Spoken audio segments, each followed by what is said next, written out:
Hello दोस्तों, नमस्ते, राधे राधे। मैं आपकी साधना दुबे अपने यूट्यूब चैनल पे आप सभी का स्वागत करती हूँ। दोस्तों, आज मैं बहुत ही प्यारा ननद और भाभी का नोक-झोंक गीत लेके आई हूँ। दोस्तों, एक ननद हैं, वो एक दरोगा जी से प्यार की हैं। अब देखिए उसका नतीजा क्या होता है, तो आप लोग हमारे गीत के माध्यम से सुनिए।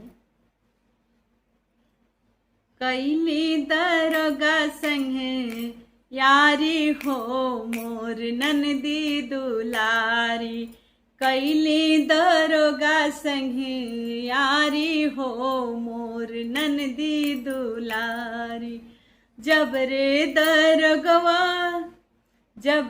दरोगवा पलंगिया पे बैठा, जब रे दरोगवा पलंगिया पे बैठा, अरे ननदी के छुटैयो की लाई हो मोर ननदी दुलारी।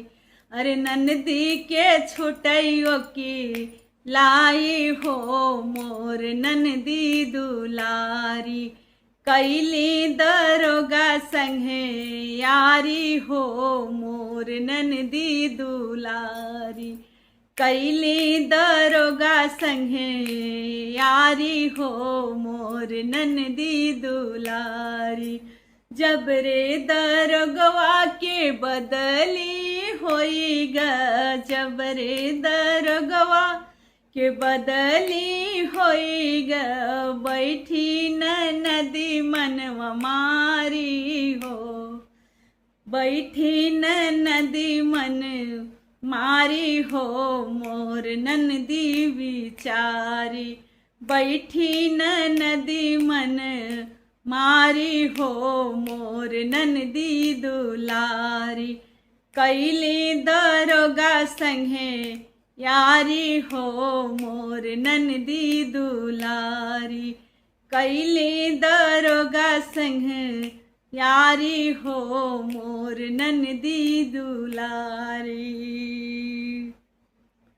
जाओ न पियवा हो बैदा बोलाई लाओ, जाओ न पियवा बैदवा बोलाई लाओ, ननदी के धैले सिबी मारी हो मोरी ननदी दुलारी।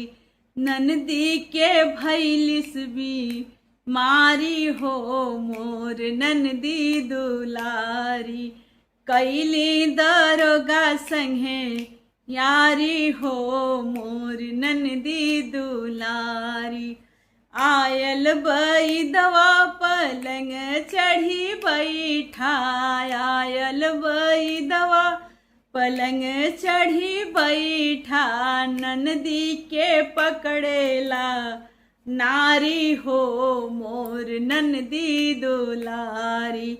ननदी के पकड़ेला नारी हो मोर ननदी दुलारी।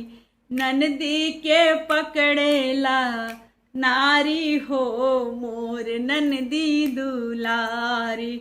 ना कौनो रोग बा न कौनो बीमारी, ना कौनो रोग बा न कौनो बीमारी, इनकर पैर बाटे भारी हो मोर ननदी दुलारी।